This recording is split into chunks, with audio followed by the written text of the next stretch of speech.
Welcome to another episode of the AlbumReview.net podcast. I'm Greg Potters. This is episode number 89. And in light of Ozzy Osbourne's recent passing on Tuesday, July 22nd, 2025, I felt compelled to re-release this album review I did in 2020 of Ozzy's original band Black Sabbath and their self-titled debut album. I feel like over the last, couple years, the last few years, the music world has been losing more and more legends. Now, I know, of course, this is going to happen. Death and taxes are the only sure things. But like earlier this summer or late spring when the Beach Boys' Brian Wilson passed away, and back in 2017 when Tom Petty passed away, this one stung. Ozzy Osbourne's death definitely stung a little bit more. So this is my tribute to Ozzy. Thank you for 48 years of entertaining me with great music, Ozzy. I'm so glad that I got to see your solo band and Black Sabbath twice in concert. I will always remember you as the guy my parents were most afraid of when I was a kid. And I can remember walking around school and your patch was on the back of everyone's jean jacket that liked heavy metal. At least you got your send-off a few weeks ago in Birmingham at the beginning of July. What an event. I wish I was there. Rest in peace, my friend. There is no question you are the king of heavy metal. So sit back, grab a bat and bite its head off, because this is a review of Black Sabbath's 1970 debut album, simply titled Black Sabbath. Let's do this.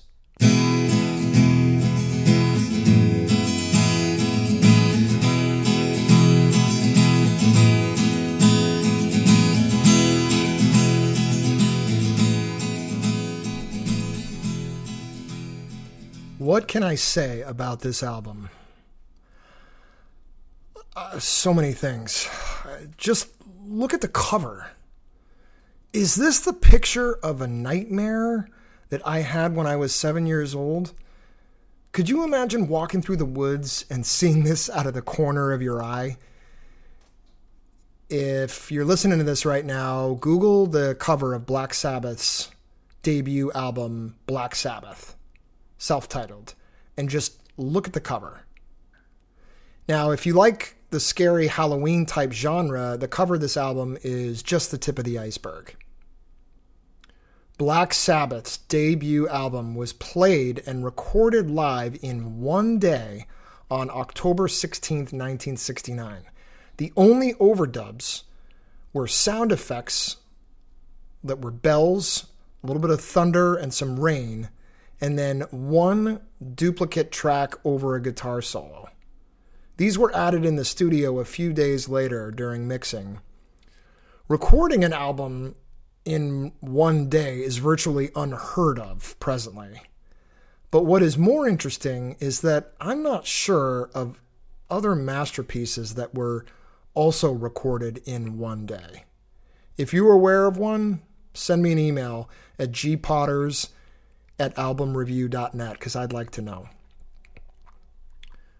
Black Sabbath's self-titled debut album was produced by Roger Bain at Regent Sound Studios in London, England. Released on February 13th, 1970, the band was fresh off changing their name from Earth. Sabbath's debut album is considered by many as the first heavy metal album. Now, this is debatable as bands like Led Zeppelin and Deep Purple have also been defined as heavy metal's first. But all you need to do is turn on this album and listen to the opening track, which coincidentally is also titled Black Sabbath.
thunder and rain introduction with some bell tolling.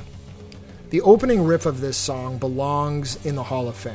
This was pre-AC/DC's Hell's Bells and pre-Metallica's For Whom the Bell Tolls. Remember that. If there was a Hall of Fame for evil, dirty, angry, creepy, scary riffs, this would be at the very top. Lead guitarist Tony Iommi had a very distinguished sound. At age 17, Iommi lost the tips of his fingers on his right hand in an on-the-job accident at a sheet metal factory where he worked. As a left-handed guitar player, Iommi uses his right hand to move up and down the guitar neck. As a result of this injury, Iommi used pieces of plastic from a detergent bottle to create fake fingertips. You can even see it most recently in their concert that they performed in Birmingham earlier this month, July 2025. Iommi loosened his strings to enable more of a bend, which led to his heavy sound. Hailing from the industrial town of Birmingham, England, the band pushes their blue-collar, hard and heavy sound out in this one-of-a-kind record. The album opener becomes darker as John Osbourne, otherwise known as Ozzy, enters the song with his guttural voice singing, "What is this that stands before me?" As Ozzy's singing, drummer Bill Ward is playing a very atypical beat, void of many cymbals or hi-hat. Ward, who is highly underrated in my opinion, places his bass and snare drums on different parts of the beat, integrating floor toms into his drum parts. Guitarist Iommi takes the same opening riff but lightens it to a quiet ping as Ozzy's singing takes over.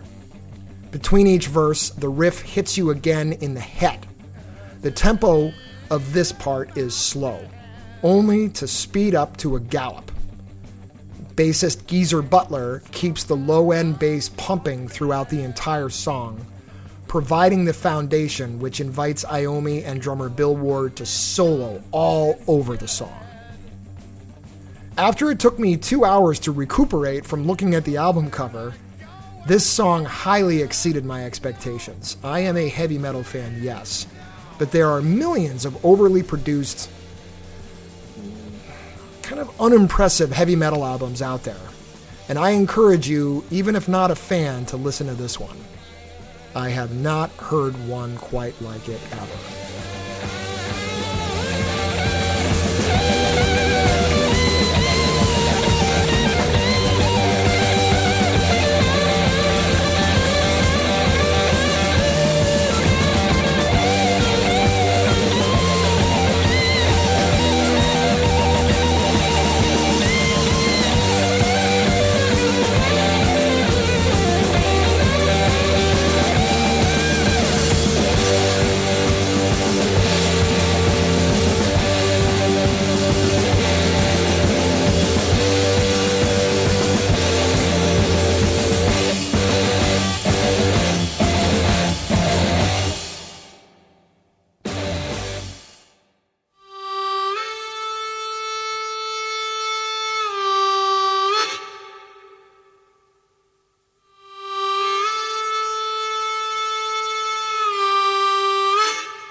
Black Sabbath certainly had several blues influences as well.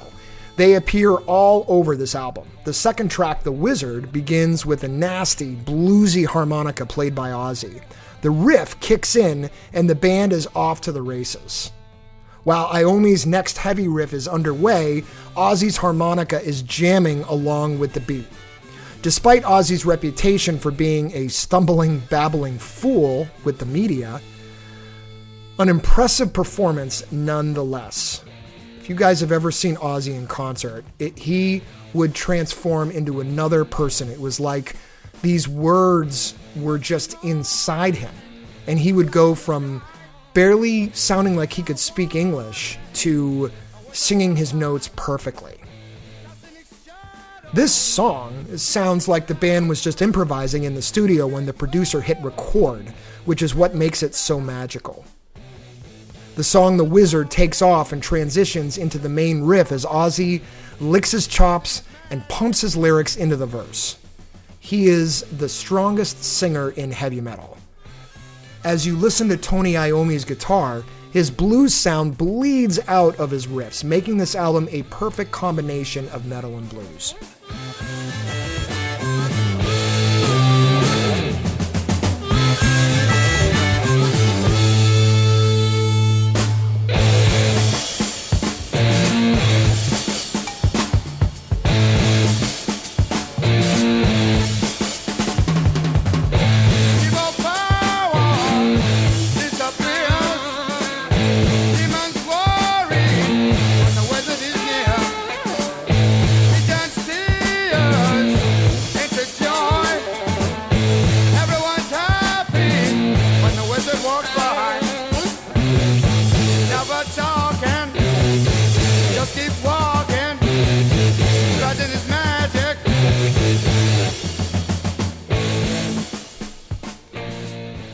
Another unique characteristic of this album are the 2 song medleys on the back half of the record.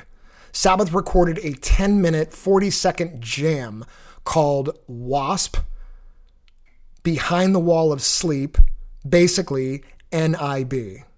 According to legend, the songs were jammed and listed together on the album due to financial reasons and increased publishing royalties via additional song titles. The lower the number of tracks on the record, the lower the cost. So the band placed them on the record as 1 song, when really there are 3 songs, plus a notably short bass solo, which is basically, with 2 S's in there. Wasp is the name given to the 32-second intro where bassist Geezer Butler is showcased. Butler's bass style is also very blues influenced. He is well known for holding down the low end of the rhythm while improvising up and down the neck, only to return to the correct bass note at the proper timing. Wasp segues right into Behind the Wall of Sleep, another heavy metal jam with a slower rhythm. You will not find any thrash metal, incredibly fast basically is what thrash metal is. You will not find any thrash metal tempos here. It is filled with heavy sound but moderate speeds. Behind the Wall of Sleep is supposedly about drug use, but I couldn't find any confirmation from any of the information I read from the band members, nor was I able to locate the meaning of WASP. Was this an acronym? I don't know. Did it have anything to do with white Anglo-Saxon Protestant? I'm not sure of that either. After hours of searching, I found news that supported it was a random name the band gave to the intro. But the jury might still be out on that one.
After Behind the Wall of Sleep transitions into Basically, At about the 4-minute and 19-second mark in the medley, bassist Geezer Butler turns up his instrument to begin the opening bass riff for NIB.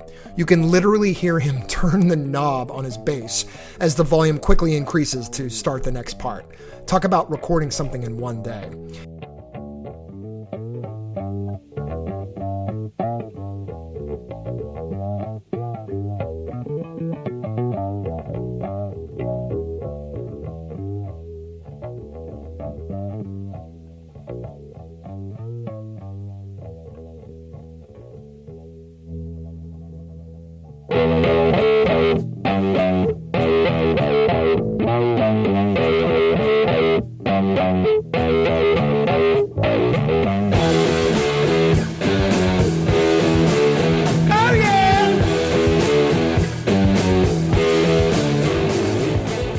NIB, which is believed to be an acronym for Nativity in Black, turns the medley in another direction, but back into a catchy riff with Ozzy's lyrics that are sung in the same melody.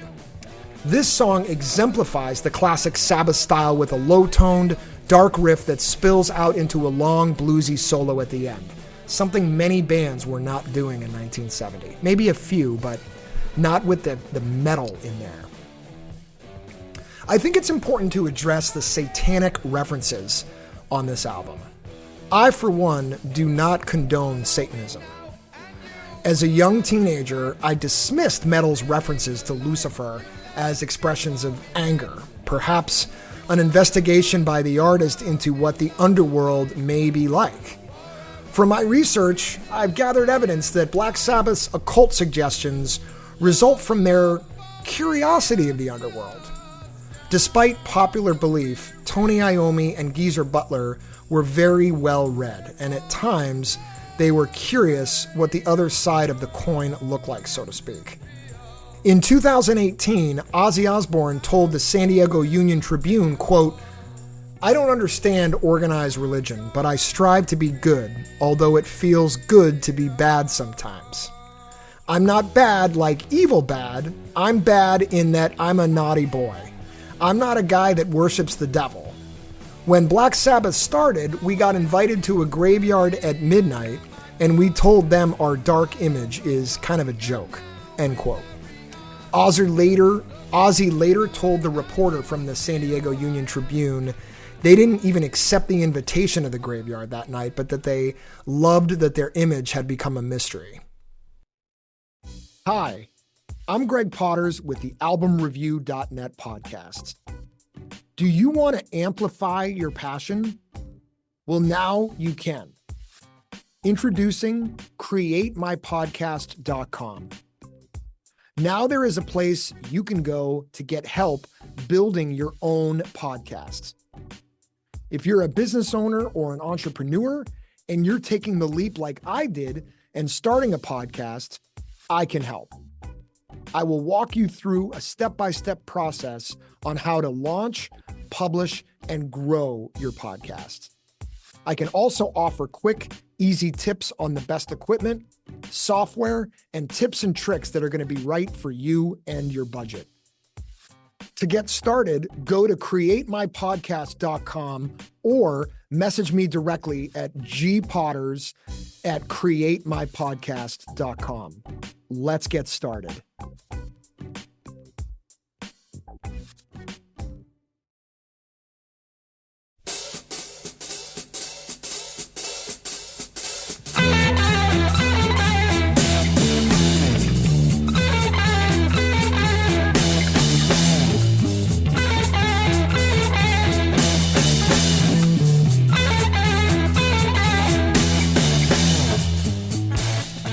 The song Wicked World is another blues-infused metal song. I think I'm picking up on a trend here.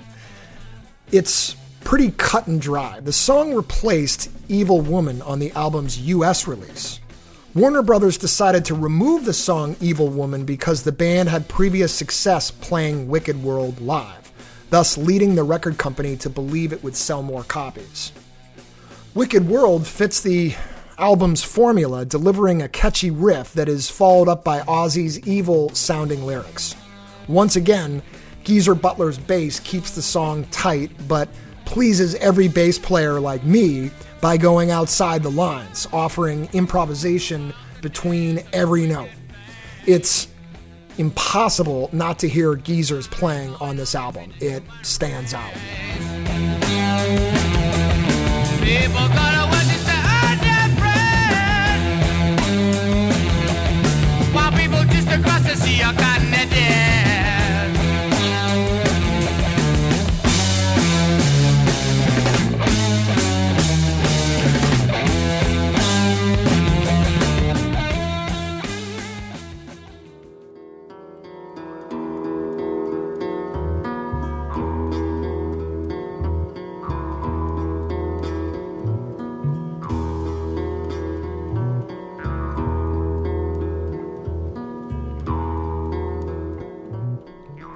The album closes with another medley of songs.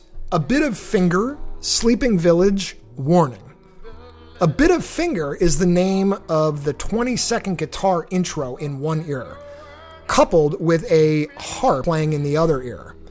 The mouth harp, or jaw harp, is a small piece of flexible metal that's placed against the mouth and is plucked by the finger, so it's actually not a harmonica.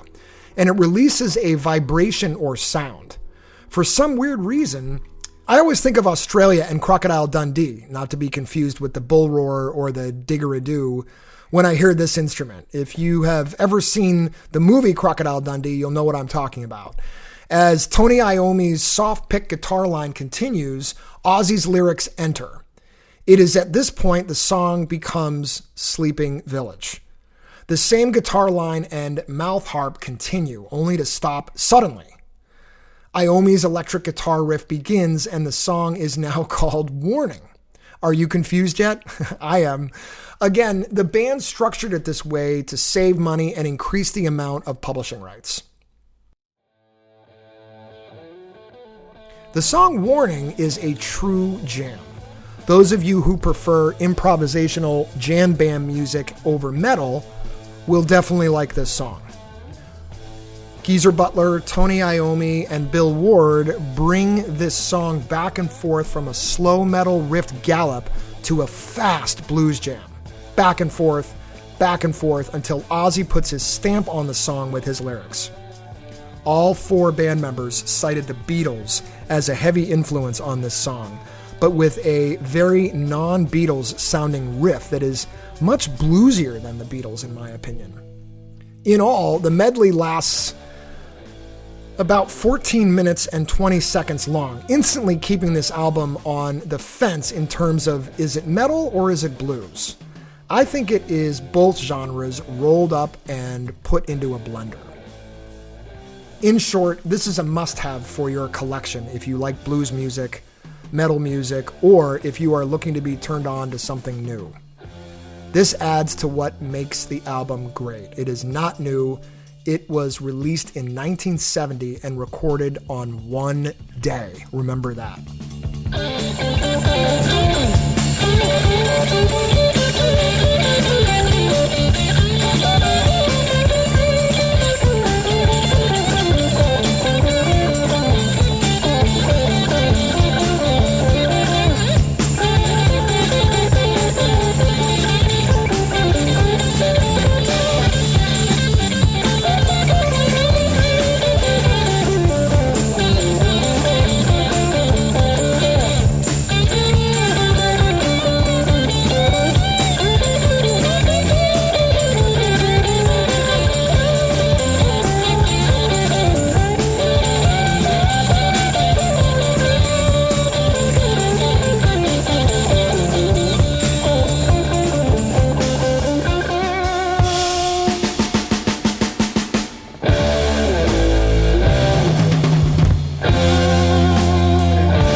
Thank you again for listening to this episode and a review that I re-released of Black Sabbath's 1970 self-titled debut album.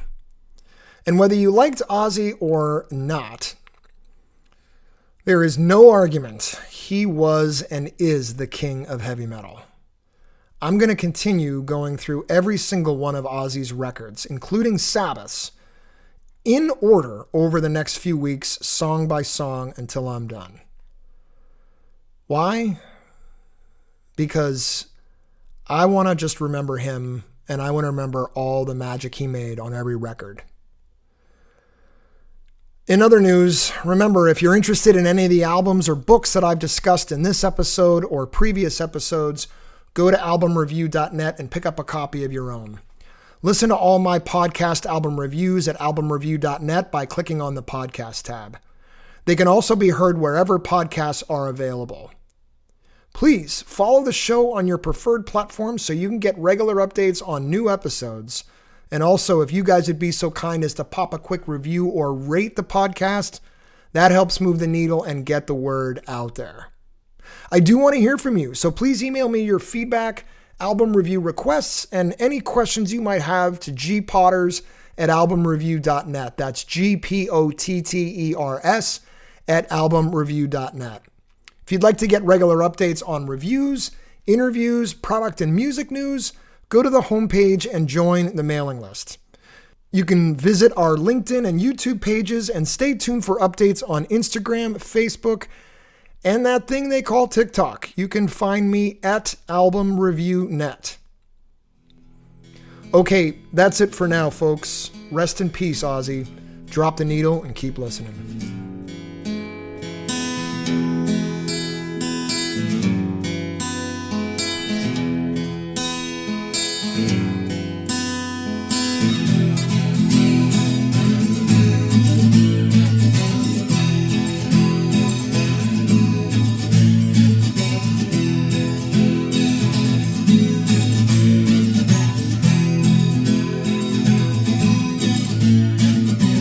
Take a trip down by the highway. Take a trip down by the highway. Take a trip down by the highway. Take a trip down by the highway. Take a trip